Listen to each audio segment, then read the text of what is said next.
The rusted for sale sign hung crooked against the peeling white fence of 1247 Maple Street, a house so broken that even demolition crews had walked away.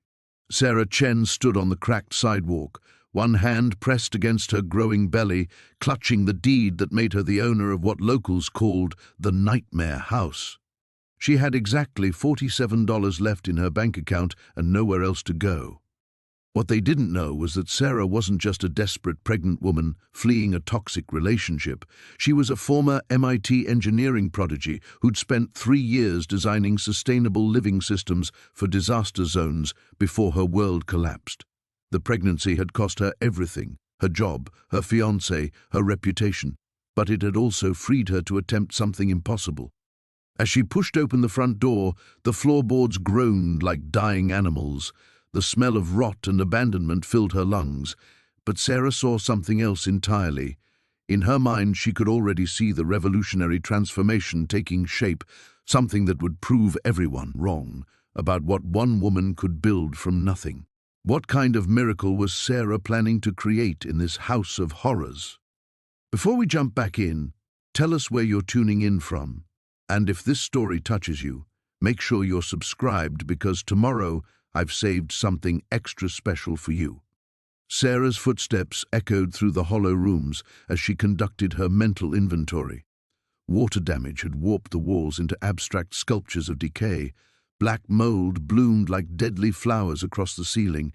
Every window was either cracked or missing entirely, letting October's bitter wind whistle through the bones of the house.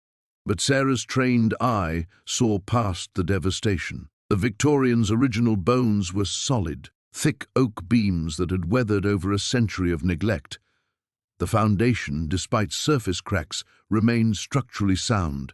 Most importantly, the house sat on nearly an acre of land, isolated from neighbors by overgrown hedges and dying trees. Privacy. That's what she needed most for what she was planning. In the kitchen, she ran her fingers along the cast-iron pipes that snaked behind crumbling drywall. The original plumbing system was actually ingenious: gravity-fed water lines that could be easily retrofitted. Her mind automatically calculated flow rates and pressure differentials, habits from her previous life designing water purification systems for refugee camps. The baby kicked, a sharp reminder of the ticking clock. 4 months until delivery. 4 months to create something that would sustain them both when the world had written them off as hopeless. Sarah climbed the narrow stairs to the second floor, testing each step before trusting it with her full weight. The master bedroom faced south, perfect solar exposure. She pulled out her phone and opened the compass app, confirming the angle: 37 degrees southeast, ideal for the solar collector array she'd been designing in her head since the pregnancy test changed everything. But it was the basement that held the real prize. The wooden steps creaked ominously as she descended into darkness, phone flashlight cutting through spider webs thick as curtains. The basement was larger than she'd expected, easily 800 square feet of raw space. More importantly, it was dry. The previous owner had invested in proper waterproofing before abandoning the project. Sarah knelt on the concrete floor and pressed her palm against the cool surface. Beneath her hand lay the foundation of something unprecedented: not just a home, but a completely self-sustaining ecosystem that would challenge everything people believed about off-grid living. She'd been developing the prototype in her head for months, ever since Marcus had screamed at her to figure out how to make herself useful before throwing her engagement ring at the wall. The irony was delicious. He'd fired her from his company for complications affecting team dynamics, never realizing he'd just freed one of the most innovative minds in sustainable engineering. The basement could house a closed-loop aquaponics system: fish tanks feeding nutrient-rich water to vertical growing towers, LED grow lights powered by the solar array upstairs, rainwater collection feeding into biofilters, even a small wind turbine disguised as outdoor art to supplement power generation. But that was just the beginning. Sarah's flashlight beam caught something glinting in the far corner. She picked her way carefully across debris and found a heavy metal door she hadn't noticed in the realtor's photos. Strange. The door was newer than the rest of the house, maybe 20 years old, with a deadbolt that looked recently installed. She tried the handle. Locked. The logical explanation was a previous owner's storage room or wine cellar, but something about the door's placement felt deliberate, almost secretive. The basement's layout suggested the space behind it was substantial, maybe another 300 square feet. Additional space would be invaluable for her project. But first, she needed to focus on the immediate crisis, creating shelter before winter killed both her and the baby. Sarah climbed back to the main floor as sunset painted the broken windows orange. Tomorrow she'd start gathering materials, salvaged lumber from construction sites, discarded electronics from university surplus sales. Every resource would have to be free or nearly free. The house groaned around her like a living thing, but for the first time in months, Sarah smiled. Let them call her crazy. She was about to prove that impossible was just another engineering problem waiting for the right solution. Sarah's hands trembled as she pushed open the warped front door of 1247 Elm Street. The hinges screamed in protest, a sound that seemed to echo through the entire skeletal frame of the house. Dust motes danced in the weak afternoon light, filtering through cracked windows, and the floorboards groaned ominously under her tentative steps. $300. The auctioneer had looked at her like she'd lost her mind when she raised her paddle for the final bid. Maybe she had. Sarah clutched the deed in her sweaty palm, still unable to believe the house was actually hers. The realtor had abandoned her at the curb after handing over a single rusted key, muttering something about liability and refusing to step inside. Sarah didn't blame her. The Victorian loomed above like a diseased giant, its gingerbread trim hanging in mouldy tatters, shingles scattered across the overgrown yard like broken teeth. But it was hers. After sleeping in her car for 3 weeks and watching her savings dwindle to double digits, she finally had shelter, even if that shelter looked ready to collapse at any moment. The front hallway stretched ahead, wallpaper peeling in long, leprous strips. Sarah's footsteps echoed hollowly as she explored room by room. The parlor reeked of mildew and something else, something organic and unpleasant that made her stomach clench. The kitchen was a disaster of water damage and rust, with cabinets hanging at drunken angles. She climbed the creaking staircase to investigate the upper floors. 3 bedrooms, all in various states of decay. The master bedroom had a gaping hole in the ceiling where rain had poured through for years, creating a small ecosystem of black mold that she didn't dare examine too closely. By the time she'd completed her circuit, the sun was setting, casting long shadows through the broken windows. Sarah sat on the front porch steps, fighting back tears. What had she done? Even with her construction background, this place needed more than renovation, it needed resurrection. Her phone buzzed with a text from Marcus, her former supervisor. Found you a job interview Tuesday. Don't screw this one up. She almost laughed. After the incident at the Morrison project, no respectable firm would touch her. Her reputation was radioactive, her references worthless. Marcus was trying to help, but they both knew she was unemployable. As darkness fell, Sarah realized she had no electricity, no water, and nowhere else to go. She retrieved her sleeping bag from the car and set up camp in the least damaged corner of the parlor. The house settled around her with a symphony of creaks and groans, as if the old Victorian was slowly collapsing, one timber at a time. Sleep eluded her. Every sound made her jump, the skittering of rodents in the walls, the whistle of wind through gaps in the foundation, the distant rumble of trains from the nearby freight yard. But there was something else, too, a rhythmic tapping that seemed to come from below, as if someone were gently knocking on the underside of the floorboards. Sarah sat up, straining to listen. The sound came again, tap, tap, tap, definitely from beneath the house. Probably pipes, she told herself. Old houses made all kinds of noises. Morning brought little comfort. In the harsh light of day, the Victorian looked even worse than she'd remembered. Sarah walked the perimeter, noting the foundation issues, the rotted siding, the jungle of weeds that had claimed the yard. Behind the house, she discovered a set of concrete steps leading down to a basement door that was chained shut with a heavy padlock. The basement. She'd forgotten to check the basement. Sarah examined the chain. It was old but sturdy, and the padlock looked newer than the rest of the hardware. Strange. Why would someone secure an empty basement so thoroughly? She found a crowbar in her toolbox and worked at the chain until it snapped. The basement door swung open on well-oiled hinges, revealing a wooden staircase that descended into absolute darkness. Cool air wafted up from below, carrying an odd smell, not the mustiness she expected, but something clean and metallic like copper pennies. Sarah retrieved her flashlight and started down the stairs. Each step seemed to take her deeper than the last, as if the basement were much larger than the house's footprint should allow. The beam of her light revealed stone walls that looked far older than the Victorian above, fitted together with a precision that suggested master craftsmanship. At the bottom of the stairs, she swept her flashlight across the space and gasped. This wasn't just a basement, it was a vast underground chamber, easily 3 times the size of the house itself.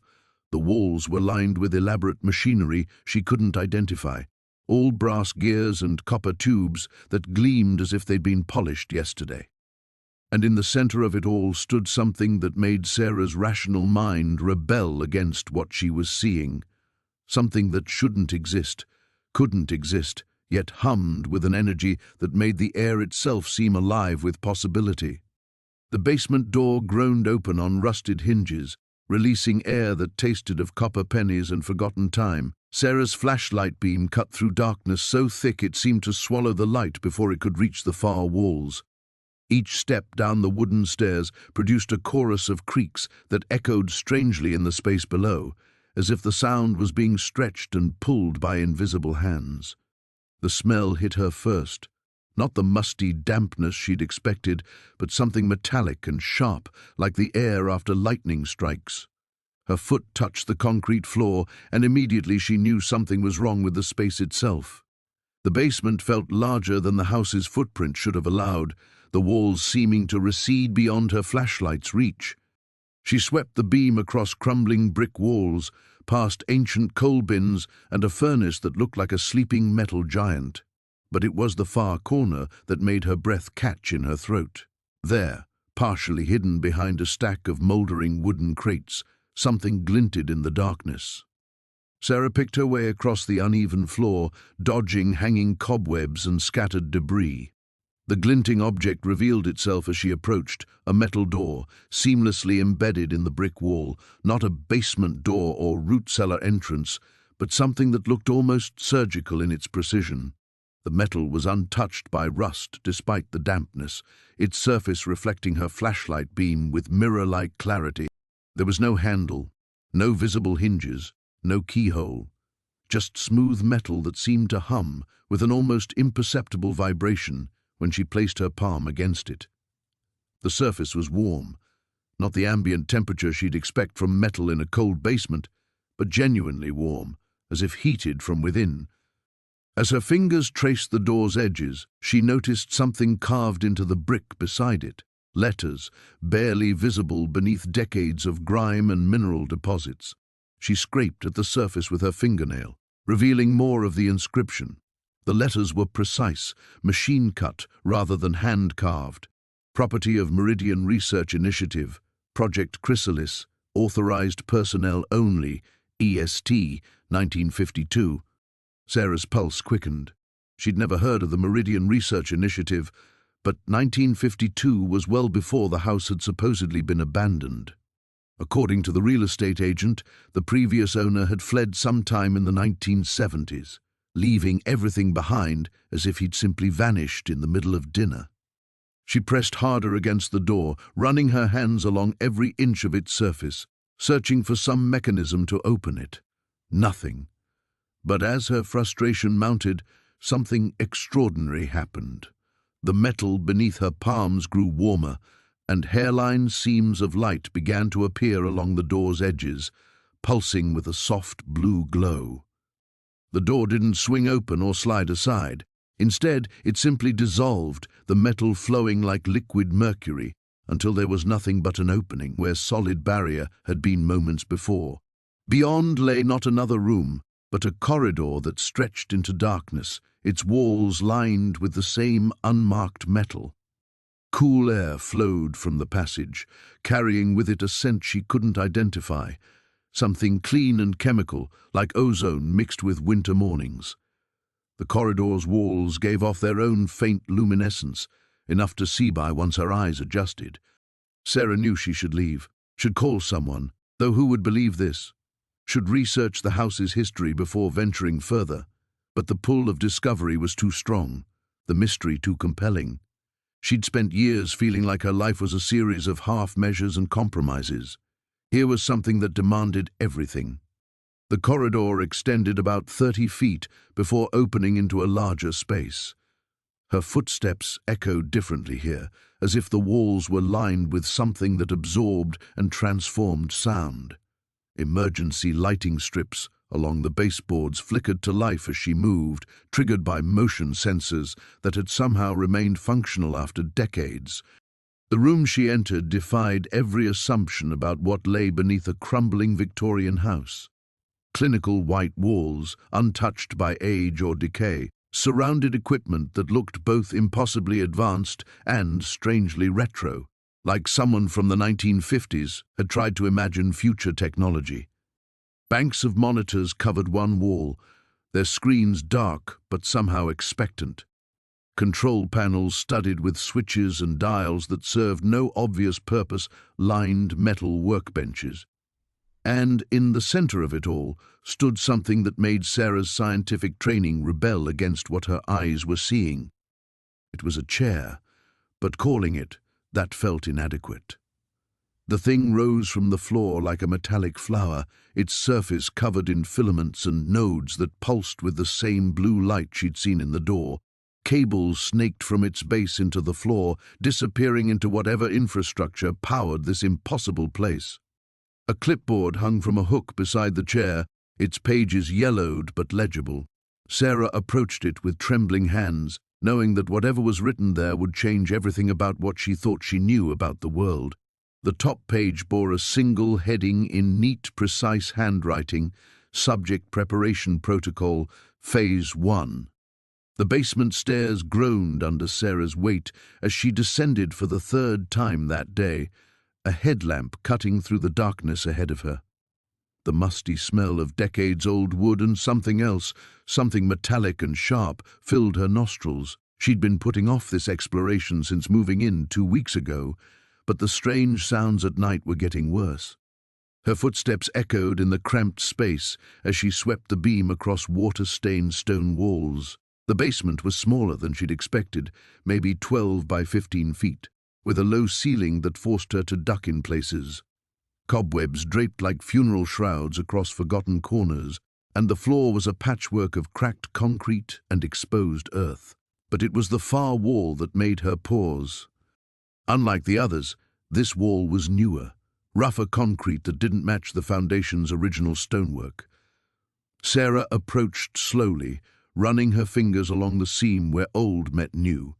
The concrete was cold and slightly damp, and when she pressed her ear against it, she could swear she heard something, a faint humming, almost like electricity running through wires.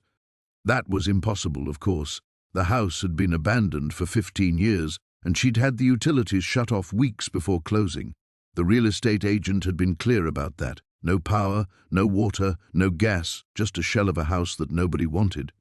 Sarah pulled out her phone and turned on the flashlight app for additional illumination. The wall definitely extended further than it should. According to the house's original blueprint she'd found in the county records, this basement should have been at least 6 feet longer.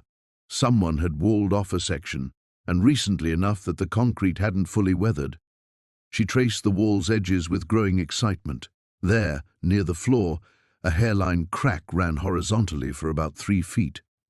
When she knelt and put her eye to the crack, cool air brushed against her face, air that carried the faint smell of ozone and something else she couldn't identify, something clean and artificial in a basement that reeked of decay. The humming grew louder. Sarah sat back on her heels, mind racing. The house's previous owner, Eleanor Blackwood, had lived here alone for 30 years before disappearing without a trace. The police had investigated, found no signs of foul play, and eventually declared her legally dead. But what if she hadn't left? What if she'd been working on something down here? Her grandmother's words echoed in her memory. Some houses keep secrets, little one, and some secrets are worth keeping. Sarah had always thought it was just one of Grandma Chen's cryptic sayings, the kind of thing elderly Chinese women said to add mystery to ordinary situations. But standing in this basement, feeling the vibration through the concrete, she wondered if her grandmother had known something about houses that others didn't. The next morning, Sarah drove to the hardware store in town. Miller's Hardware looked like it hadn't changed since the 1950s, all creaking wooden floors and dusty shelves stocked with practical tools. Behind the counter sat a man who could have been anywhere from 50 to 70, his weathered face curious as she approached. "Help you with something, miss?" "I need to rent a sledgehammer," Sarah said. "And maybe a jackhammer if you have one." The man, his name tag read Pete, raised an eyebrow. "You're the one bought the Blackwood place." It wasn't a question. Small towns, Sarah had learned, didn't deal in questions when it came to gossip. "That's right. Demo work, huh? That old place probably needs it." Pete studied her with interest. "Eleanor Blackwood used to come in here regular-like, always buying the strangest things, PVC pipe, electrical components, stuff that made no sense for an old woman living alone." Sarah's pulse quickened. "What kind of electrical components?" "High-end stuff. Capacitors, transformers, copper wire by the mile, industrial-grade equipment that cost more than most folks around here make in a month." Pete leaned forward conspiratorially. "Between you and me, I always wondered what she was doing with it all. Never saw any construction going on at that house, but she kept ordering parts for something. Did she ever mention what she was building?" Pete shook his head. "Eleanor wasn't much for conversation. But I'll tell you this, that woman was brilliant, had degrees from fancy colleges, used to be some kind of scientist before she moved here, the kind of person who could probably build a rocket ship in her garage if she set her mind to it." 30 minutes later, Sarah was back in her basement with a rented sledgehammer, staring at the concrete wall. The humming seemed louder now, more insistent. Whatever was behind this wall had been waiting 15 years for someone to find it. She hefted the sledgehammer, aimed for the hairline crack, and swung. The concrete cracked with a sound like thunder, and the humming stopped abruptly.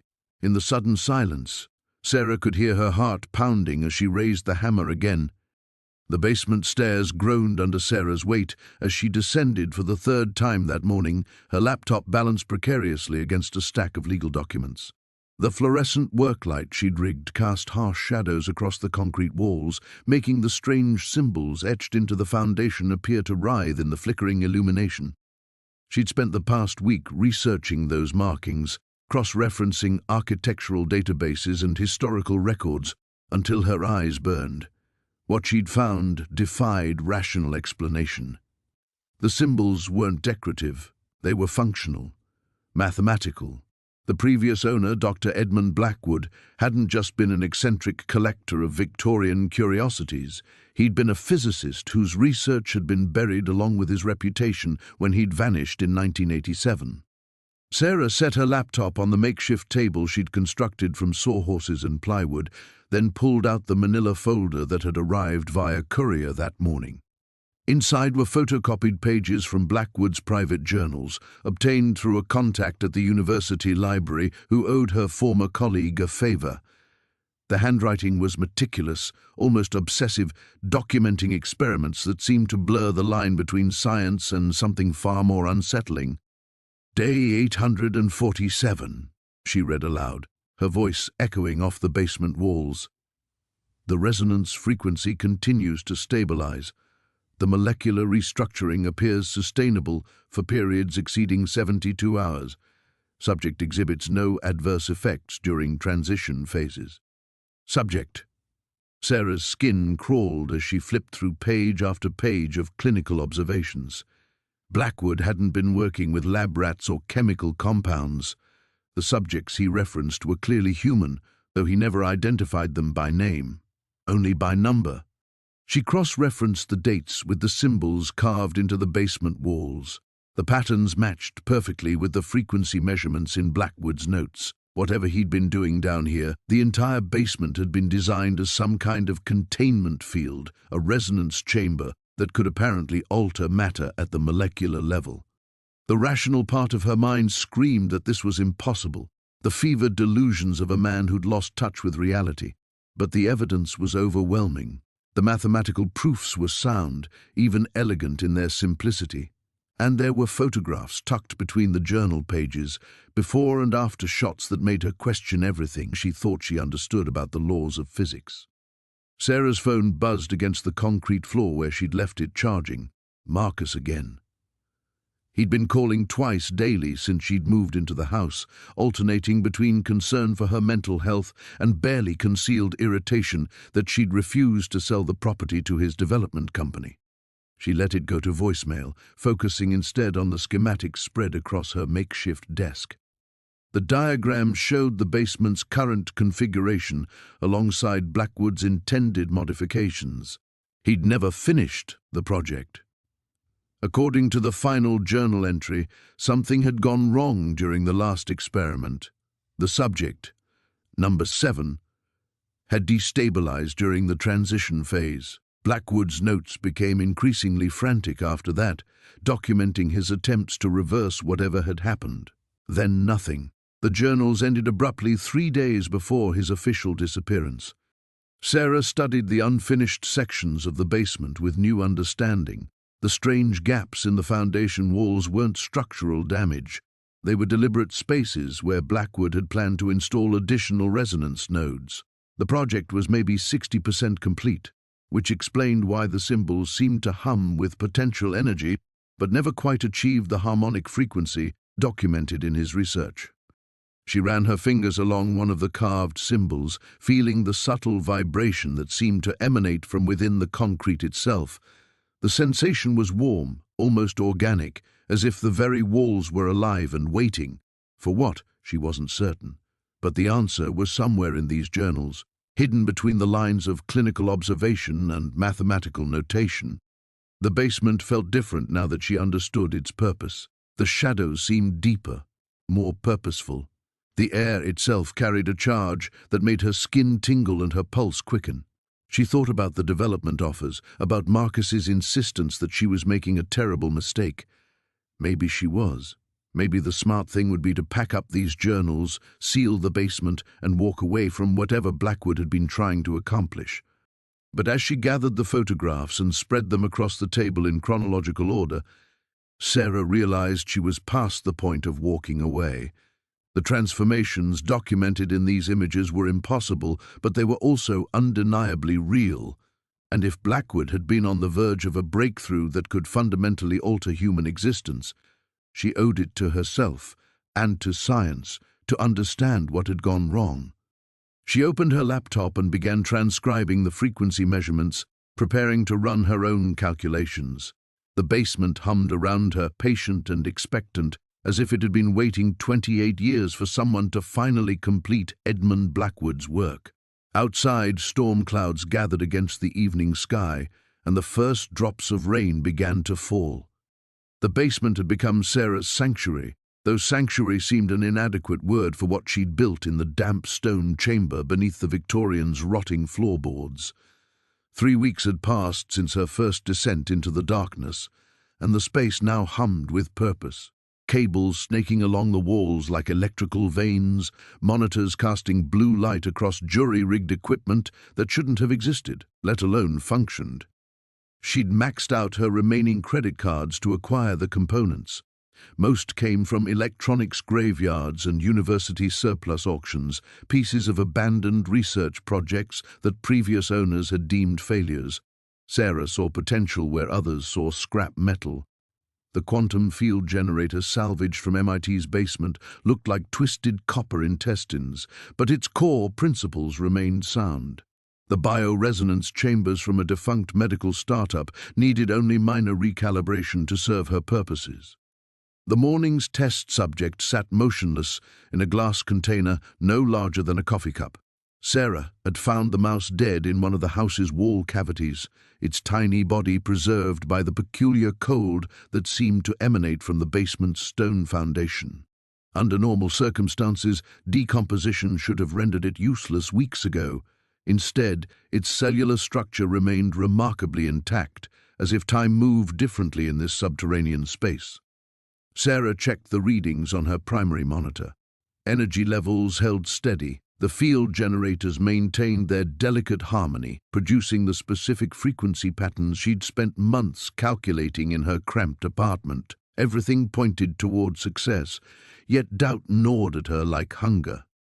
Her phone buzzed against the workbench. Another text from Marcus, her former research partner from the university. The messages had grown increasingly concerned over the past month, evolving from casual check-ins to barely concealed worry about her mental state. She'd stopped responding after he'd suggested she might benefit from professional help following her departure from the program. Marcus couldn't understand. None of them could. The academic world demanded incremental progress, peer review, committee approval for every deviation from established methodology. Sarah's work required freedom to explore theoretical territories that would horrify ethics boards and funding committees alike. Death itself was merely another state of being, another puzzle to solve through proper application of quantum mechanics and biological manipulation. The mouse's tail twitched. Sarah's breath caught in her throat. She leaned closer to the containment unit, pressing her face against the cool glass. The tail moved again, a subtle shift that could have been dismissed as equipment vibration if not for the accompanying spike in neural activity readings across her monitors. Synaptic pathways that had been dark for weeks suddenly blazed with electrical activity. The quantum field generators responded automatically, adjusting their output to maintain optimal conditions as cellular regeneration accelerated beyond anything Sarah had witnessed in her laboratory simulations. Muscle fibers rebuilt themselves from constituent proteins. Neural networks reformed along pathways that death had severed. The mouse's eyes opened. Sarah stumbled backward, knocking over a stack of research journals that scattered across the basement's uneven floor. The creature's gaze found hers through the glass barrier, and what she saw there defied every assumption about consciousness, memory, and the nature of existence itself. This wasn't the blank stare of a simple organism driven by instinct. Intelligence looked back at her, along with something else, recognition perhaps, or gratitude. Her hands shook as she began documenting observations in the leather notebook she'd designated for this moment. Heart rate elevated but stable. Motor function appears normal. Cognitive responses suggest retention of pre-death memories and learning patterns. The implications staggered her. If consciousness could survive the transition, if memory remained intact through cellular death and regeneration, then everything humanity believed about mortality was wrong. The mouse began to move, exploring its confined environment with cautious deliberation. Its movement seemed different from before, more purposeful, as if the experience of dying and returning had somehow enhanced rather than diminished its awareness. Sarah watched in fascination as it navigated obstacles in the container, solving spatial puzzles that should have challenged even a living specimen. Outside, she heard footsteps on the front porch, heavy boots that couldn't belong to any of the neighborhood children who occasionally dared each other to approach the supposedly haunted house. Sarah killed the main power to her equipment, plunging the basement into darkness, except for the emergency lighting she'd installed along the stone walls. The footsteps moved around the house's perimeter, pausing at windows, testing doors. Professional surveillance, not idle curiosity. Someone knew about her work, or at least suspected enough to warrant investigation. Sarah carefully transferred the mouse to a portable containment unit and began securing her most critical equipment. Marcus had mentioned funding irregularities during their last conversation, questions from university administrators about missing equipment and unauthorized research expenditures. If they'd traced the stolen components here, if they'd discovered what she'd accomplished in this forgotten basement, then everything she'd worked toward was in jeopardy. The footsteps stopped directly above her laboratory. The basement felt different now. Sarah couldn't pinpoint exactly when the change had occurred, but the air itself seemed charged with possibility. 3 weeks had passed since her discovery of the crystalline formations, and they had grown. Not just in size, but in complexity, spiraling patterns that defied geometric logic, surfaces that reflected light in ways that made her eyes water. Marcus had stopped returning her calls 2 days ago. She traced her fingers along the newest formation, a delicate lattice that had emerged from the eastern wall. The crystal hummed beneath her touch, a vibration so subtle she felt it more than heard it. Her notebook lay open on the makeshift desk she'd constructed from salvaged wood, pages filled with sketches, measurements, and increasingly frantic observations. Day 21. The formations respond to bioelectrical fields. Confirmed, touch produces harmonic resonance at frequencies between 40 to 60 Hz. Need better equipment? Day 22. Memory episodes increasing. Saw grandmother's funeral again, but from perspective of the priest. Impossible. Lasted 3.7 minutes. Day 23. Marcus won't answer phone. Mrs. Patterson from next door asked about the singing coming from basement. Told her it was old pipes. Sarah closed the notebook and rubbed her eyes. The memory episodes were becoming more vivid, more frequent. Yesterday, she had experienced 15 minutes of her 7th birthday party through the eyes of her younger brother, remembering the taste of chocolate cake she'd never eaten, feeling the weight of a baseball glove that had never fit her small hands. The real breakthrough had come when she'd accidentally cut her hand on a sharp edge of the central formation. 3 drops of blood had fallen onto the crystal surface, and the entire network had erupted in light. For 47 seconds, she had been everyone who had ever lived in this house. Margaret Holloway, the original owner, dying alone in the upstairs bedroom while her children fought over her will downstairs. Thomas Reed, the carpenter who'd installed the basement's stone foundation and hidden something behind the walls before disappearing in 1967. The Yamamoto family, who'd lost the house during the war and never returned. 24 other lives, flickering through her consciousness like film frames. But it was the newest memory that haunted her. Dr. James Whitmore, the previous owner, conducting experiments in this very basement just 6 months ago. She could feel his excitement, his terror, as he realized what he'd uncovered. The crystals weren't growing, they were awakening. And he'd died before he could understand why.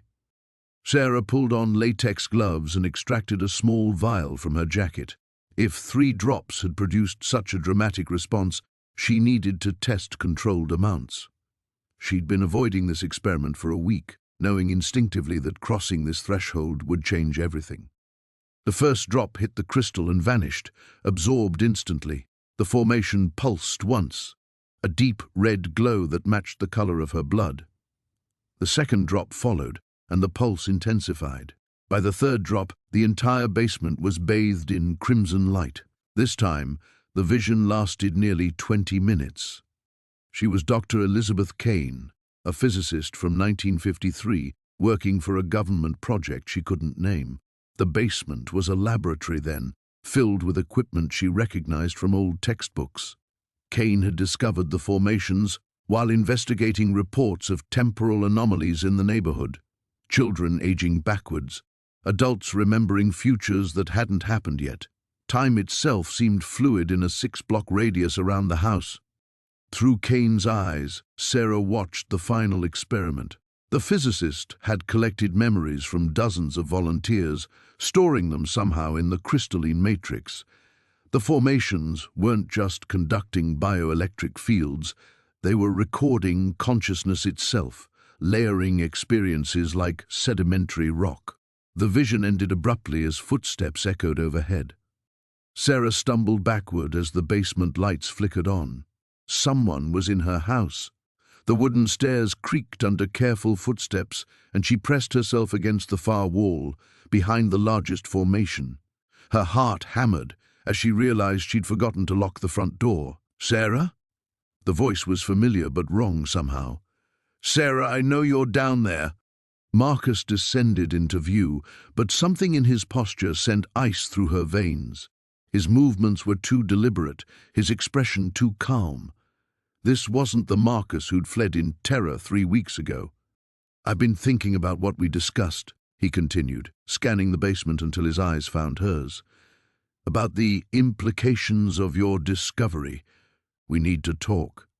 She noticed the briefcase in his left hand, the small recording device clipped to his jacket. Most disturbing of all, she saw no surprise in his expression as he took in the transformed basement.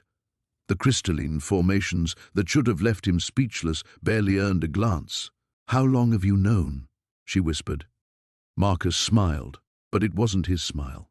The expression belonged to someone else entirely, someone who had worn her friend's face like a mask. "Long enough," he replied, setting down the briefcase with practiced care. "The question is, how much do you remember about Dr. Whitmore's final night?" The basement had become Sarah's sanctuary and her prison. 3 weeks had passed since she'd first witnessed the machine's impossible feat, and she'd barely left the underground chamber except for the most necessary trips upstairs. Sleep came in fitful bursts on an old camping cot she'd dragged down, and meals consisted of whatever she could eat, with one hand, while taking notes with the other. The golden filaments had grown more complex, weaving patterns that hurt to look at directly. Sometimes she caught glimpses of geometries that shouldn't exist, angles that folded in on themselves in ways that made her stomach lurch. But the results were undeniable. Dead flowers bloomed, broken electronics hummed to life, a cracked ceramic mug had sealed itself so perfectly that no trace of damage remained. Sarah's fingers trembled as she recorded another observation in her notebook, the pages now thick with diagrams and measurements that looked increasingly frantic. The machine was learning, adapting, becoming something beyond what its original creator had intended. She was certain of that now. Dr. Elena Vasquez had built this device, but the woman Sarah had researched online bore little resemblance to the genius required for such work. According to her academic records, Vasquez was competent but unremarkable, a materials scientist with a decent publication record and tenure at a mid-tier university. Nothing suggested she possessed the revolutionary understanding of physics this machine represented. Unless she found something, Sarah whispered to the empty basement. Or something found her. The thought sent ice through her veins, but she couldn't shake it. In her research, she'd discovered that Vasquez's final papers, published months before her disappearance, had taken a dramatic shift. Gone were the cautious, methodical experiments. Instead, she'd written about theoretical frameworks that seemed to come from nowhere, mathematical proofs that established scientists dismissed as elegant nonsense. Sarah's laptop chimed with a new email. She glanced at the screen and froze. The sender was listed as e.vasquez@university.edu, an address that shouldn't exist anymore. Her heart hammered as she opened the message. "You've been using it incorrectly. The organic matter is just the beginning. Check the eastern wall tomorrow at 3:47 a.m. Come alone." The timestamp showed the email had been sent 3 minutes ago. Sarah stared at the screen until her eyes watered. Someone was playing an elaborate joke, or worse, watching her. She thought of Marcus's warnings about the house's reputation, about people who'd tried to investigate it before. How many others had found this basement? How many had discovered the machine? She forced herself to look away from the laptop and focus on the device. The golden threads pulsed with soft light, and she noticed something new, a section near the base where the filaments had begun forming what looked almost like text. Not in any language she recognized, but the patterns were too deliberate to be random. "What are you trying to tell me?" she asked aloud. The basement responded with silence, broken only by the machine's almost breathing hum. Sarah checked her phone, 11:32 p.m. In 4 hours and 15 minutes, she'd have her answer about the email. The smart thing would be to pack up her research and leave. Call Marcus, maybe even the police, though she could imagine how that conversation would go. Instead, she found herself walking to the eastern wall, running her hands along the rough stone. It looked identical to the rest of the basement's foundation, old fieldstone fitted together with crumbling mortar. But when she pressed her ear against it, she could swear she heard something, a vibration, barely perceptible, like a vast machine running deep underground. The house groaned above her, settling into the night. Sarah had grown accustomed to its sounds, the way the floorboards complained when the temperature dropped, the whistle of wind through gaps in the window frames. But this was different, rhythmic, almost like breathing. She returned to her laptop and spent the next 3 hours diving deeper into Elena Vasquez's background. University employment records, conference presentations, even social media posts from colleagues. A picture emerged of a woman who'd become increasingly isolated in her final months, cancelling meetings, missing classes. Her last known address was this house. At 3:45 a.m., Sarah stood before the eastern wall with a flashlight in one shaking hand. The machine behind her had grown brighter, its golden filaments now pulsing in sync with her heartbeat. Or perhaps her heartbeat had synced to it. She could no longer tell the difference. 3:47 a.m. arrived with a sound like distant thunder. The wall shuddered, and a section of stone swung inward on hidden hinges, revealing a narrow tunnel that stretched beyond her flashlight's reach.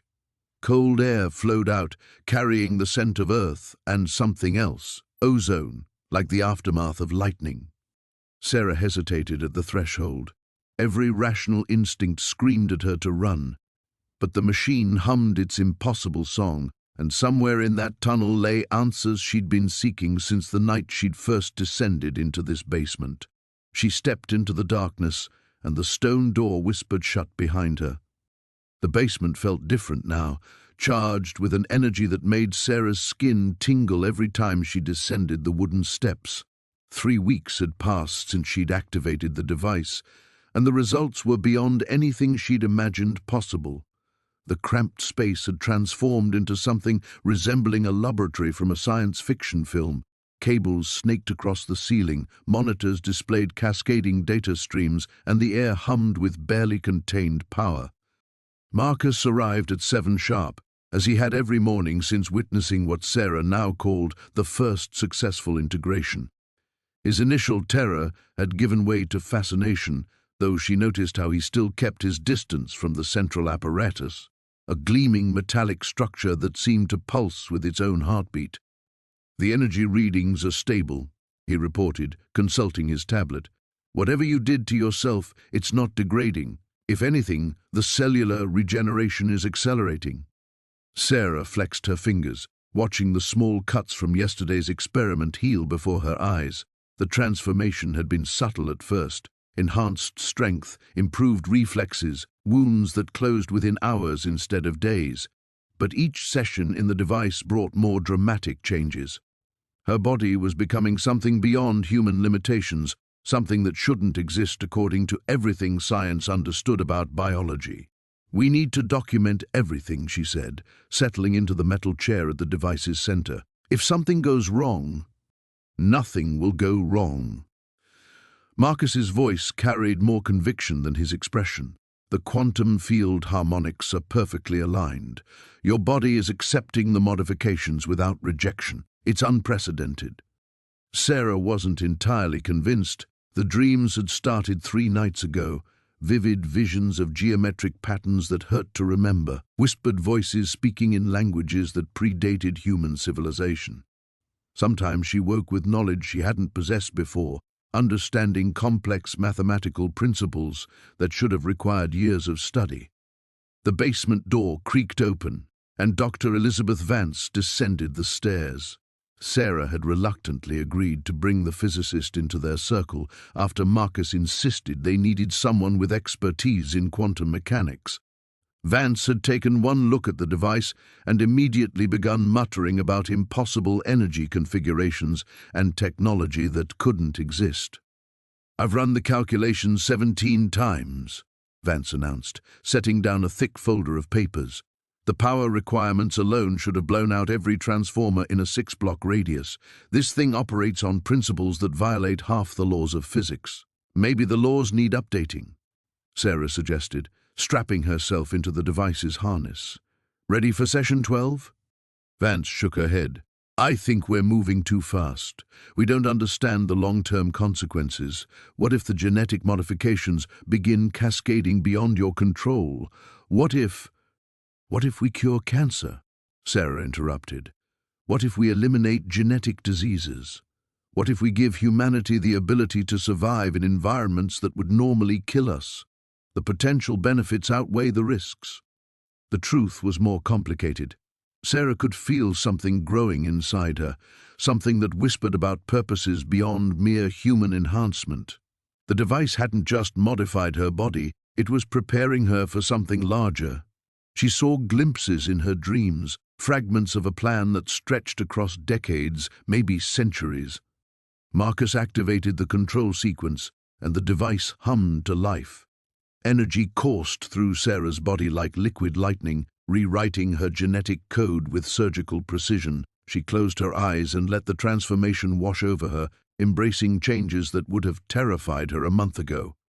When the session ended, she felt different again, stronger, more complete. She could perceive electromagnetic fields now, sense the electrical patterns in Marcus's nervous system, detect the quantum fluctuations in the device's power core. Incredible, Vance whispered, studying her readings. Your brain activity is off the charts. It's like you're developing entirely new neural pathways. Sarah nodded, though she was barely listening. Her enhanced hearing had picked up something else. Footsteps upstairs moving through her house with practiced stealth, multiple sets trying to be quiet but unable to hide from her modified senses. We have visitors, she said calmly, unbuckling the harness. Marcus frowned. I didn't hear anything. Trust me. Sarah moved to a control panel she'd installed the previous week, fingers dancing across switches that activated security measures throughout the house. 6 people, heavily armed, surrounding the building. They know exactly what they're looking for. Vance had gone pale. How is that possible? We've been completely discreet. Someone's been watching. Sarah felt oddly calm about the intrusion. Part of her had been expecting this moment, preparing for it. The device had given her more than physical enhancements. It had awakened instincts she didn't fully understand. The question is whether they're here to steal the technology or destroy it. Heavy footsteps echoed from the floor above, no longer bothering with stealth. Sarah heard the front door splinter, followed by sharp commands in clipped professional voices, military or government definitely trained. She smiled, surprising herself with how little fear she felt. Whatever was coming, she was ready for it. The device had made sure of that. The basement felt different now. Sarah stood at the bottom of the stairs, watching dust motes dance in the amber light cast by her jury-rigged lighting system. 3 weeks had passed since Marcus had stormed out, and the silence had become her constant companion. She'd grown to prefer it. The transformation chamber hummed softly in the corner, its crystalline walls pulsing with that familiar blue-white energy.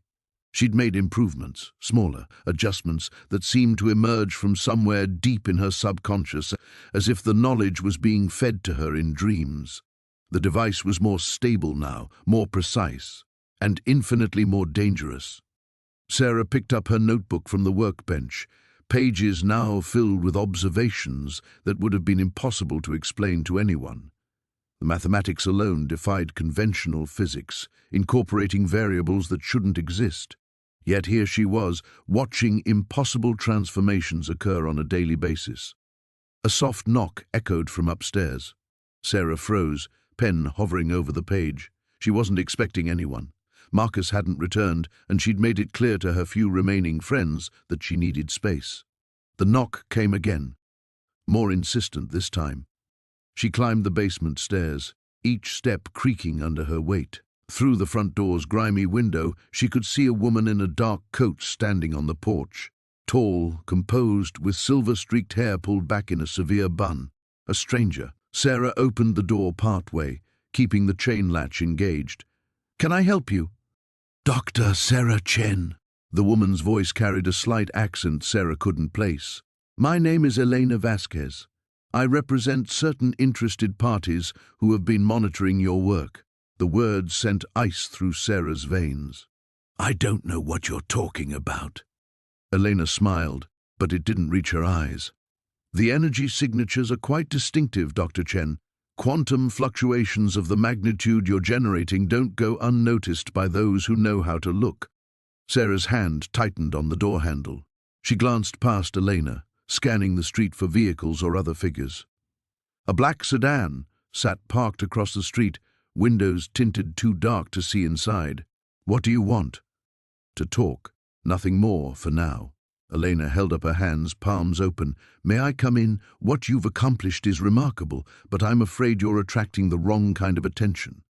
Against every instinct screaming at her to slam the door shut, Sarah found herself stepping back and releasing the chain. Elena entered with fluid grace, her eyes immediately cataloguing every detail of the house's interior. "Remarkable preservation of the original architecture," Elena observed, running her fingers along the carved banister. "These old Victorians hold energy so well. You chose your location wisely." "How do you know about my work?" Elena turned, her expression becoming serious. "Because 23 years ago, I built something very similar." The admission hit Sarah like a physical blow. She sank onto the bottom step of the staircase, mind reeling. "That's impossible. The technology doesn't exist anywhere else. I created it from scratch." "Did you?" Elena moved closer, her voice dropping to almost a whisper. "Or did it create itself through you? Tell me, Dr. Chen, have you been having the dreams?" Sarah's blood went cold. The dreams, fragmentary visions of crystalline structures and impossible geometries, mathematical equations that solved themselves while she slept. She'd assumed they were her subconscious processing her work. "I see that you have." Elena sat down on the couch, uninvited. "The knowledge doesn't originate with us, Sarah. We're conduits, nothing more. Vessels for something far older and more complex than human understanding." "You're insane." "Am I? Then explain how a biochemist with no background in quantum physics or crystalline engineering managed to construct a functional matter transformation device in her basement using salvaged components." Sarah opened her mouth to argue, then closed it. The question had haunted her for weeks. The intuitive leaps, the solutions that appeared in her mind fully formed, the way her hands seemed to know exactly how to calibrate equipment she'd never seen before. "What do you want from me?" "To help you understand what you're truly dealing with, and to warn you." Elena's expression darkened. "My device was discovered, destroyed. The people who took it have been searching for another like it ever since. They call themselves the Collective, and they're very good at making inconvenient researchers disappear." A chill ran down Sarah's spine. "How long do I have?" "Not long. The energy signatures have been increasing. Someone will come soon, either to recruit you or eliminate you." Elena stood, smoothing down her coat. "There is another option." "Which is?" "You could come with me. There are others like us, Sarah. People who've received the same knowledge, built similar devices.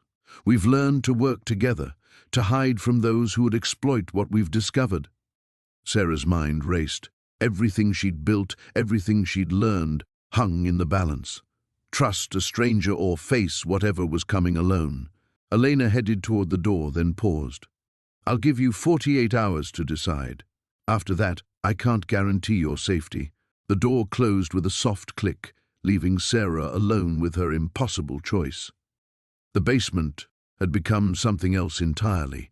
Where once there had been cracked concrete and rusted pipes, now geometric patterns of crystalline structures, pulsed with an inner light that seemed to breathe. Sarah stood at the edge of what she'd started calling the transformation chamber, watching Marcus pace the perimeter with scientific fascination warring against obvious unease. "The energy readings are off the charts," he muttered, adjusting his equipment for the third time. "But they don't match any known electromagnetic signature. It's like the space itself has been altered. Sarah nodded, her fingers absently tracing the pendant that had started it all. 3 weeks had passed since her first successful transformation, turning a withered apple into something that sang with vitality.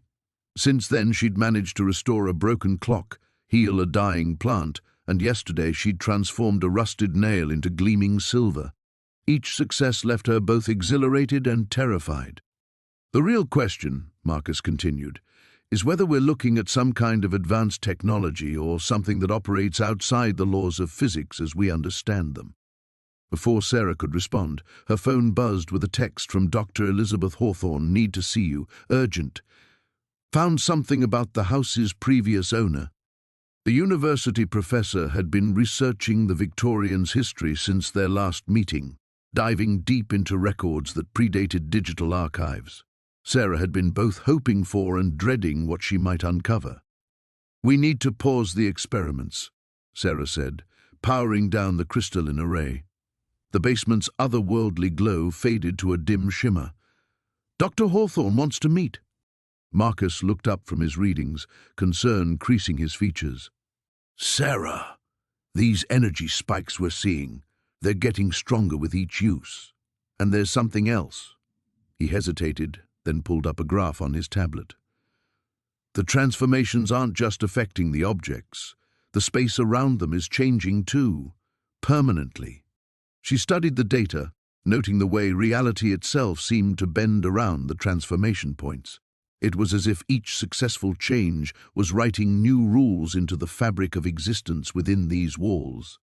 An hour later, they sat in Dr. Hawthorne's office, surrounded by towers of historical documents and newspaper clippings. The professor looked haggard, as if she hadn't slept in days. I found him, she announced without preamble, sliding a manila folder across the desk. Dr. Aldrich Crane, the house's owner from 1892 to 1924. Officially, he was a metallurgist. Unofficially, she opened the folder to reveal newspaper headlines that made Sarah's blood run cold. Mysterious explosions. Rock Victorian district. Local scientist vanishes amid reports of strange lights. Neighbors report impossible phenomena from Crane residents.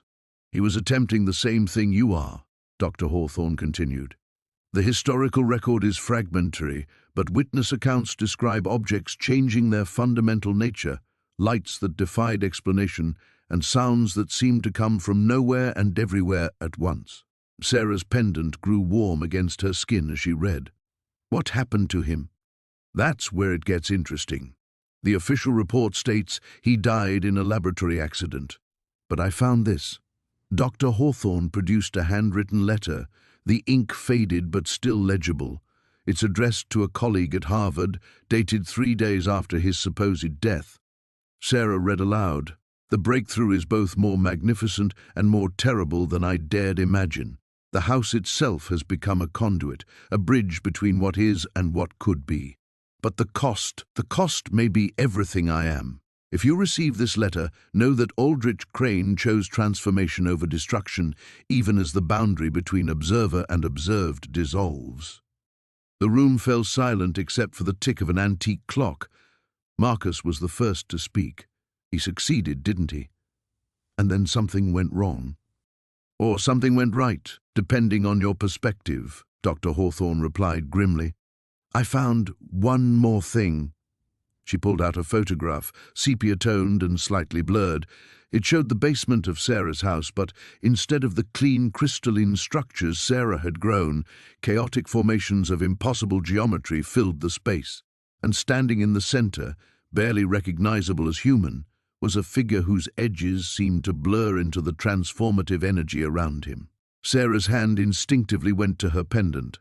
The metal was now almost too hot to touch. He became part of the process.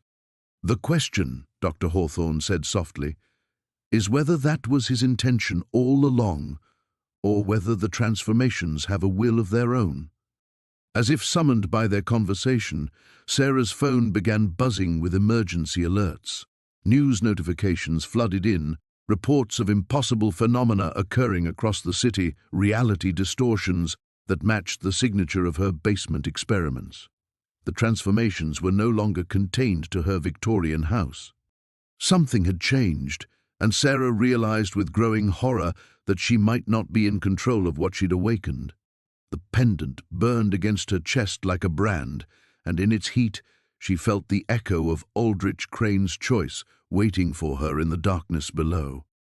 The basement hummed with an energy that seemed to pulse through Sarah's bones as she descended the creaking wooden steps.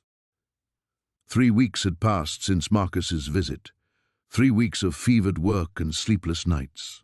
The transformation chamber, as she'd come to think of it, no longer resembled the crude apparatus she'd first discovered.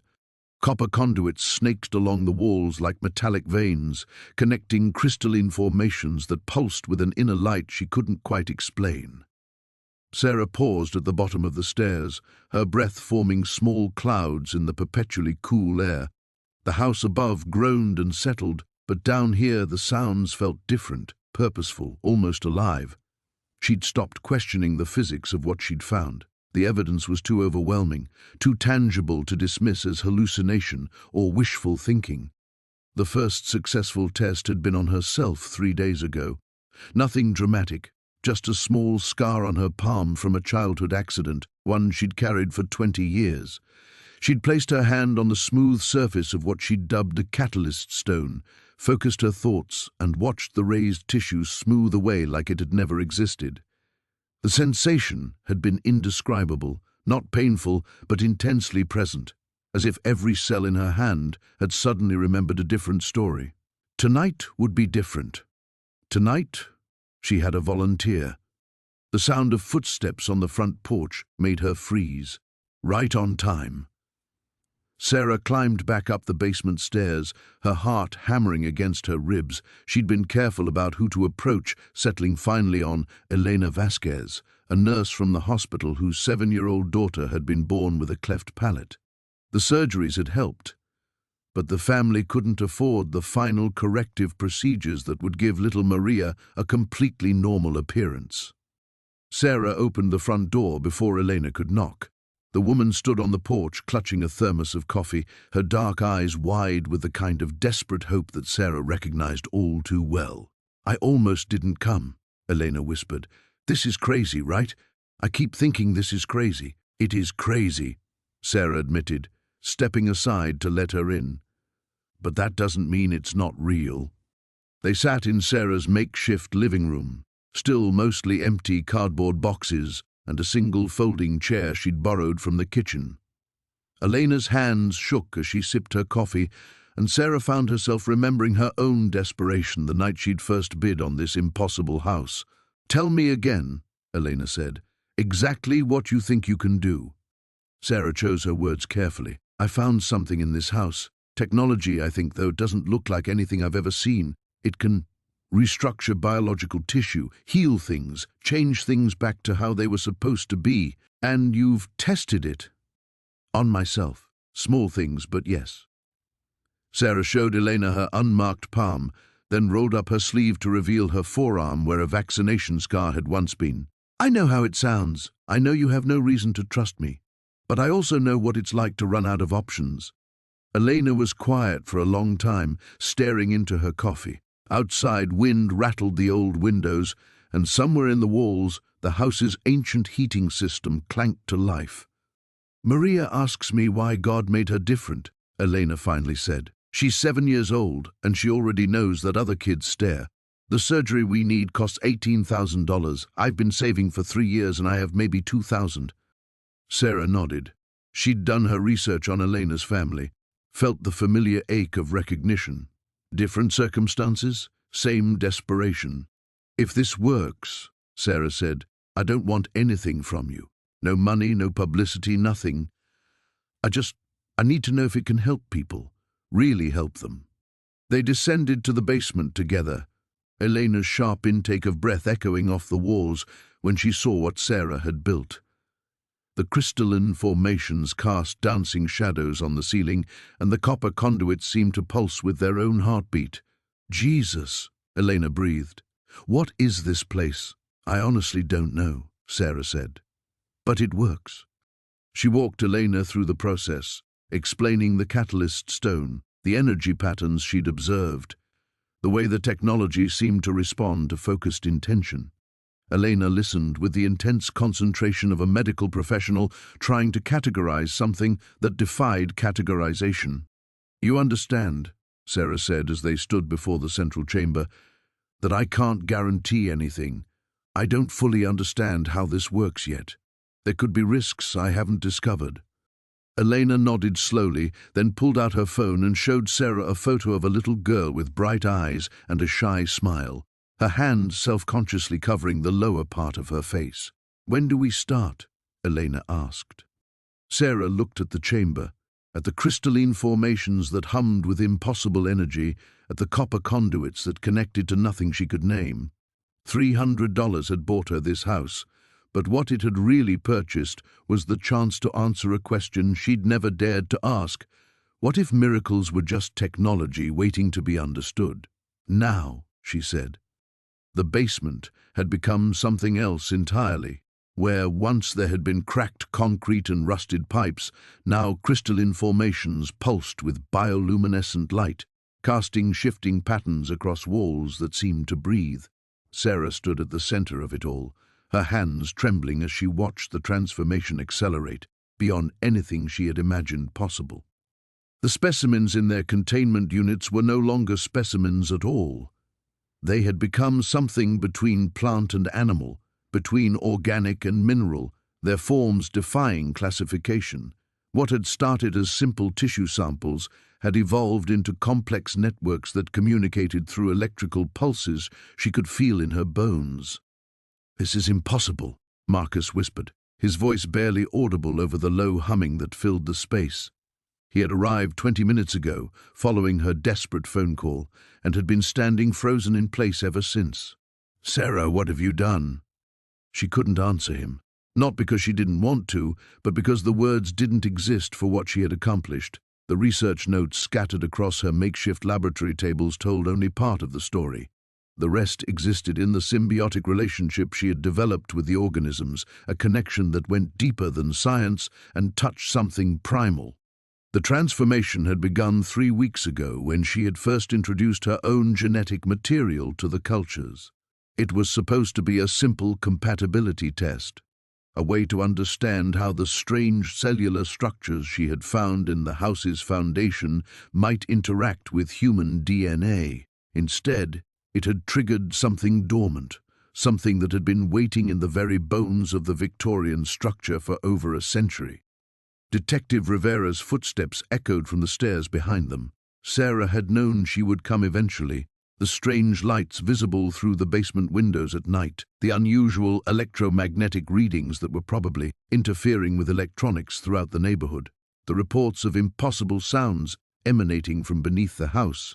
It was only a matter of time before official attention arrived. "Jesus Christ," Rivera breathed, her hand instinctively moving toward her weapon before stopping. What could a gun do against this? The entire basement had become a living organism, its walls pulsing with veins of light that responded to their presence, growing brighter as if feeding on their bioelectric fields. Sarah finally found her voice. It was never about the house. The house was just the shell, the protection. What we found was something that had been dormant, waiting for the right catalyst. She gestured toward the largest of the formations, a towering structure that resembled a tree made of living crystal and flesh. The previous owner, Dr. Whitman, he knew. His research journals were hidden in the walls. He discovered it in 1923, but he didn't understand what it needed to complete its cycle. "What does it need?" Marcus asked, though his expression suggested he already feared the answer. "Integration," Sarah replied, her eyes reflecting the bioluminescent glow around them. "It's not trying to consume or replace, it's trying to evolve us, to show us what we could become." Rivera stepped closer, her police training warring with scientific curiosity.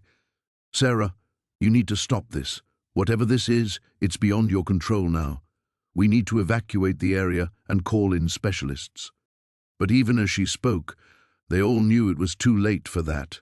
The formations had grown beyond the basement, their root systems spreading through the foundation and into the earth beneath the entire block. Sarah had monitored their progress, watched as they created a network that extended far beyond what any conventional containment could address. The humming grew louder, more complex, developing harmonics that seemed to resonate in their chests.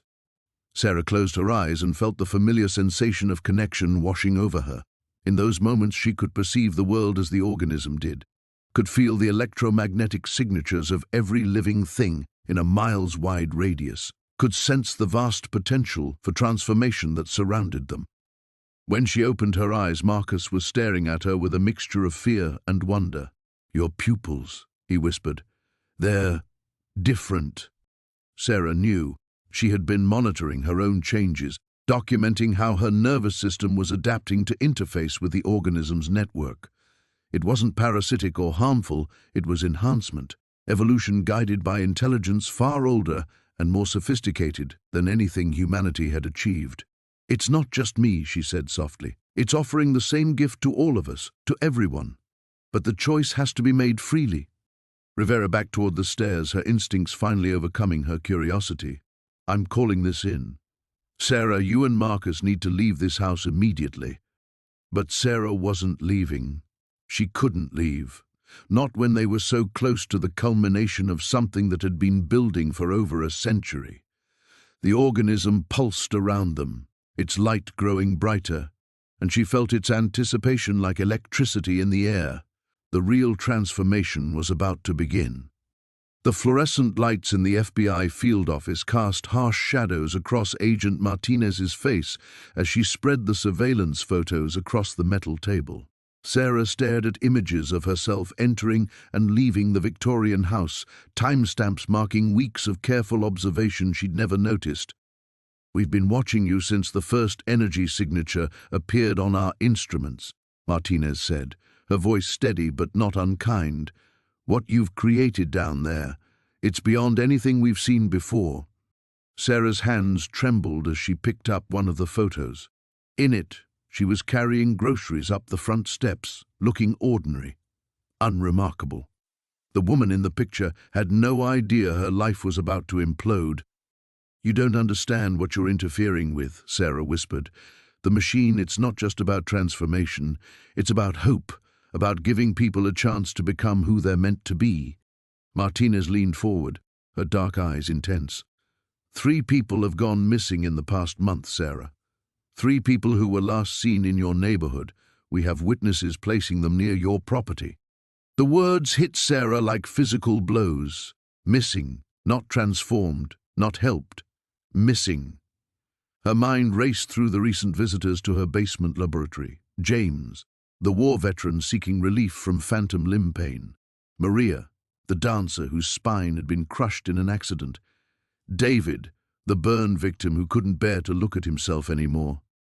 "They're not missing," Sarah said, her voice gaining strength. "They're free. They chose to become something new, something better. Where are they now?" Sarah opened her mouth to answer, then stopped. Where were they? James had left 3 weeks ago, promising to stay in touch. Maria had vanished into the night after her transformation, tears of joy streaming down her perfect new face. David had simply walked out the basement door and never looked back. The silence stretched between them until Martinez pulled out another folder. Inside were medical records, genetic analyses, tissue samples that made Sarah's blood turn to ice. "We found traces of human DNA in your basement, Sarah, multiple sources. But here's what's interesting. We also found genetic material that doesn't match any known human sequence." Sarah's throat constricted. "That's impossible." "Is it? Because according to our scientists, you've somehow found a way to rewrite the fundamental building blocks of life itself. The question is, what happens to the original person when you do that? Are they truly transformed, or are they replaced by something else entirely?" The room spun around Sarah as memories flooded back. The machine's growing sophistication, its ability to not just heal but to completely reconstruct. The way her recent subjects had looked at her afterward, grateful, yes, but also somehow distant, as if viewing her through new eyes that saw the world differently. "I helped them," Sarah insisted, but her voice cracked. They wanted to change. They begged me. And now they're gone. Martinez pulled out one final photograph, a family photo showing a young woman with familiar eyes, Maria Santos. She had a daughter, Elena, 5 years old. Elena has been asking when Mommy is coming home. The photograph blurred as Sarah's eyes filled with tears. She thought of Maria's desperate pleas, her broken body, the way she wept when she'd seen her reflection after the transformation. Beautiful, perfect, complete. But had it really been Maria looking back from that mirror? "I need to see the machine's logs," Sarah said suddenly. "The quantum readings, the genetic matrices. If something went wrong—" "You're not going anywhere near that house," Martinez interrupted. "We've already secured the scene. Our technical team is trying to understand what you built down there, but frankly, they're terrified to touch it." Sarah stood abruptly, pacing to the small window that looked out onto the parking lot. "You don't understand. The machine is learning, evolving. If you interfere with it without understanding the quantum substrate, then explain it to us." Martinez's voice carried a note of desperation now. "Help us understand what we're dealing with. Because right now, all we know is that people go into your basement and disappear, leaving behind traces of DNA that our best scientists can't explain." Sarah closed her eyes, feeling the weight of every decision that had led her to this moment. The house that had called to her, the discovery of the original machine, her obsession with perfection and transformation. Had she saved people, or had she destroyed them? Had she given them new lives, or had she simply erased them and created something else in their place? "I need guarantees," Sarah said finally, turning back to face Martinez. "If I cooperate, if I help you understand the technology, I want protection for anyone who's been transformed. Whatever they are now, wherever they are, they don't deserve to be hunted." Martinez nodded slowly. "Deal. But Sarah, we need the truth. All of it. Because something tells me this is just the beginning." The transformation chamber hummed with an energy that made Sarah's teeth ache.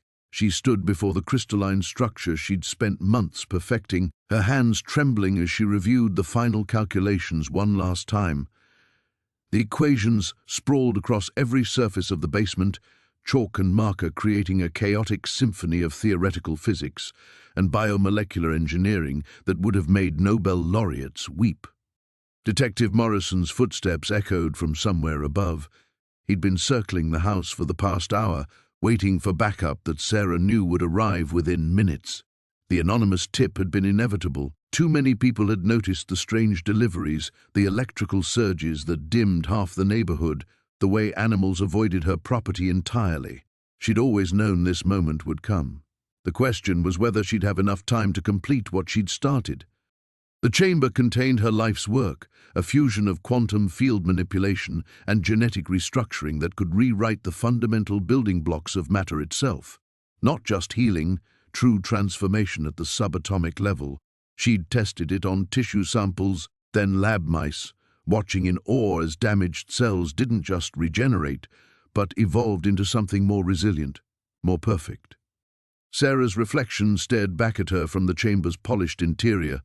Dark circles ringed her eyes, and her clothes hung loose on a frame that had grown gaunt from months of obsessive work. She looked like a ghost of herself, which felt appropriate given what she was about to become. The basement door splintered open above. "Sarah Chen, police, we have a warrant." Morrison's voice carried a note of genuine concern beneath the authority. He'd been kind to her during their conversations, treating her like a victim rather than a suspect, even as the evidence mounted. He didn't understand that she wasn't running from something, she was running toward it. Heavy boots thundered down the basement stairs.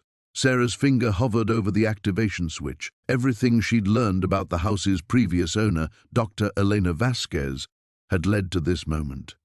The woman had been close, so desperately close to the breakthrough, but she'd lacked Sarah's background in quantum mechanics. She'd died trying to perfect what Sarah had finally mastered. The transformation chamber could do more than heal. It could evolve human consciousness itself, expanding awareness beyond the limitations of biology. Sarah had seen glimpses of it in her test subjects, mice that solved complex mazes instantly, tissue cultures that seemed to respond to thoughts rather than stimuli. "Sarah, we know you're down there. We want to help you." She almost laughed. Help her? They couldn't even comprehend what she'd accomplished. The pharmaceutical companies that had destroyed her career, the colleagues who'd stolen her research, the system that had driven her to purchase this crumbling house in desperation. None of them understood that failure had been the catalyst for her greatest success. The first officer appeared at the bottom of the stairs, weapon drawn but lowered. His eyes widened as he took in the basement's transformation. Where once there had been mouldering wood and rusted pipes, now stood a laboratory that belonged in a science fiction novel. Cables snaked across the ceiling, feeding power to machines that shouldn't have existed. The air itself seemed to shimmer with potential energy. "Jesus Christ!" the officer whispered. Sarah stepped into the chamber. The crystalline walls felt warm against her skin, alive with possibility. Through the transparent barrier, she could see Morrison push past his colleague, his face a mixture of fear and fascination. "Don't do this," he said, his voice surprisingly gentle. "Whatever you think this will accomplish, there has to be another way." "There is no other way," Sarah replied, her hand finding the internal activation panel. "You've seen what the world does to people like me, to discoveries like this. They'll weaponize it or bury it, but they'll never let it reach the people who need it most." She thought of her sister, dead from a disease that conventional medicine couldn't touch, of Dr. Vasquez, brilliant and broken, dying alone in pursuit of something greater than herself, of the countless others who would suffer because humanity feared change more than death itself. The chamber began to glow. Morrison pressed his hand against the crystalline surface. "Sarah, please, let us help you find a better way to share this. You don't have to disappear." "I'm not disappearing," she said, feeling the energy building around her. "I'm becoming something new, something that can't be stopped or silenced or destroyed by fear." The transformation field engaged with a sound like singing crystal. Sarah felt her consciousness expand, touching possibilities that her human mind had only theorized.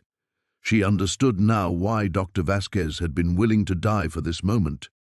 Some discoveries demanded everything of their creators. Through the growing light, she saw Morrison's horrified face.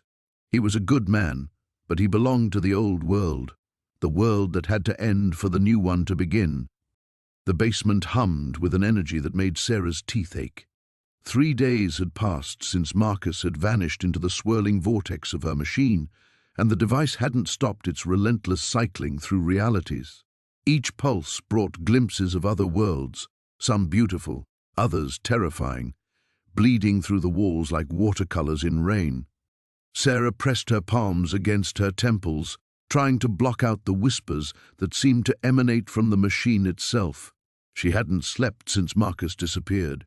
Every time she closed her eyes, she saw his face at the moment he'd been pulled in, that mixture of wonder and terror that would haunt her forever. "Sarah!" The voice came from behind her, soft and familiar. She spun around to find Marcus standing at the bottom of the basement stairs, but something was wrong. His edges seemed to shimmer, and when she looked directly at him, he became translucent. "You're not real," she whispered, backing away from the apparition. "Real is relative now," Marcus replied, his voice carrying an odd echo. "The machine broke something, Sarah. The barriers between possibilities. I'm caught between them all, every version of me that could have existed." Sarah's hand trembled as she reached toward him, her fingers passing through his form like smoke. "How do I bring you back?" "You don't understand what you've built." Marcus gestured toward the machine, its crystalline core pulsing with otherworldly light.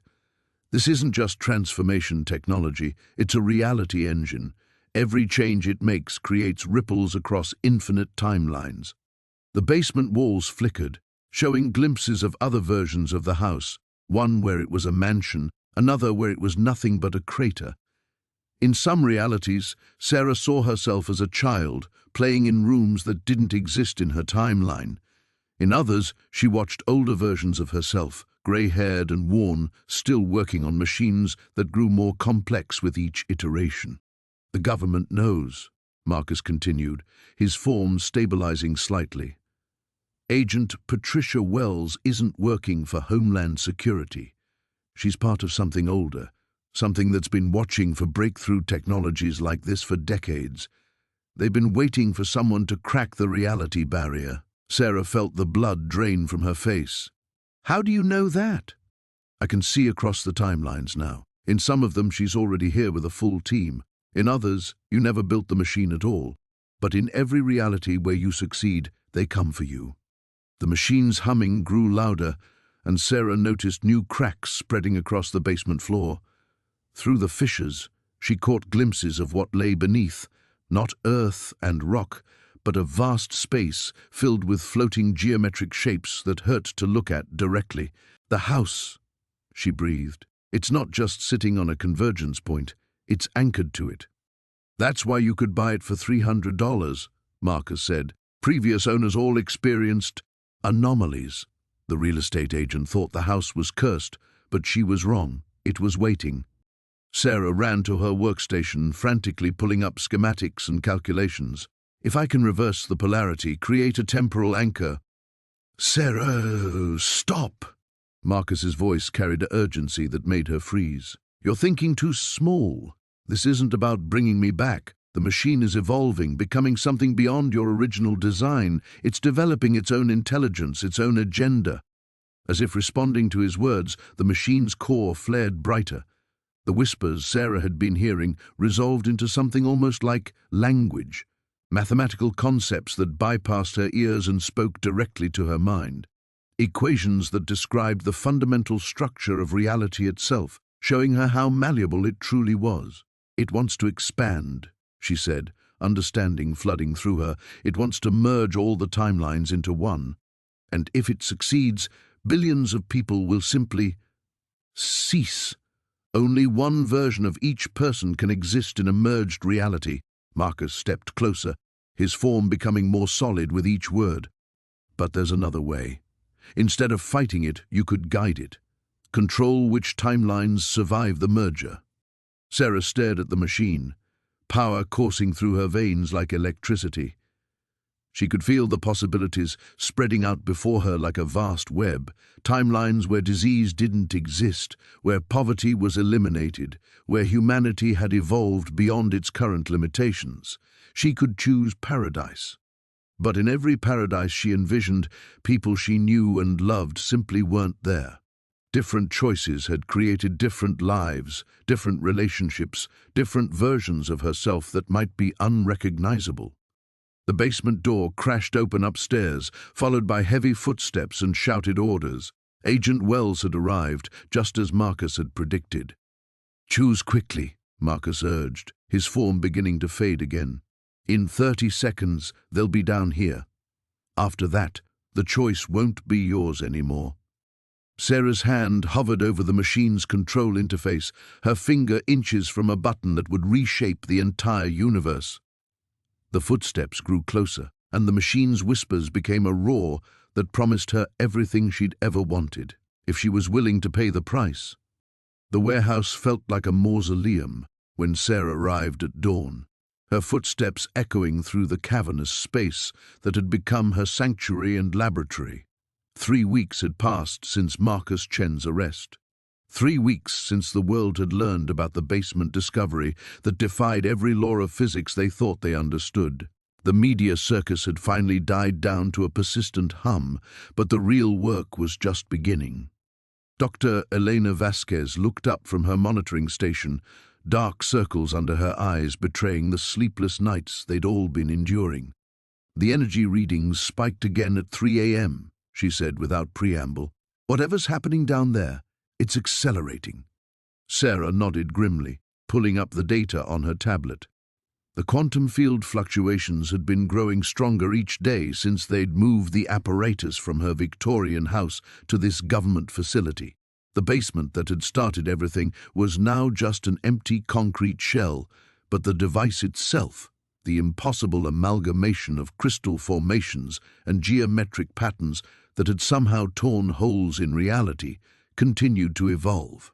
Any word from the Beijing team? Sarah asked, knowing the answer would disappoint her. They've replicated the basic structure, but no activation. Same story from MIT and the European Consortium. Elena's voice carried the weight of dozens of failed experiments. It only responds to you, Sarah. We still don't understand why. The truth was something Sarah barely understood herself. The connection she felt to the apparatus wasn't scientific, it was visceral, primal, like recognizing her own heartbeat in the quantum fluctuations. When she placed her hands on the central crystal formation, she could feel the universe breathing, expanding and contracting in rhythms that matched something deep in her DNA. "Director Morrison wants to see you," Elena added quietly. "He's been pacing the observation deck for an hour." Sarah found Director Morrison exactly where Elena had predicted, his usually immaculate suit wrinkled from what was clearly another sleepless night.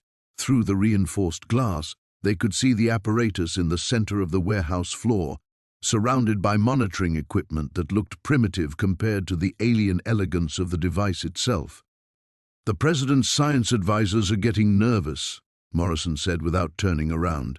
3 weeks of unlimited funding and resources, and we're no closer to understanding how this thing works than when we pulled it out of your basement." "Science takes time," Sarah replied, though she knew time was a luxury they might not have. The apparatus was changing, growing more complex each day.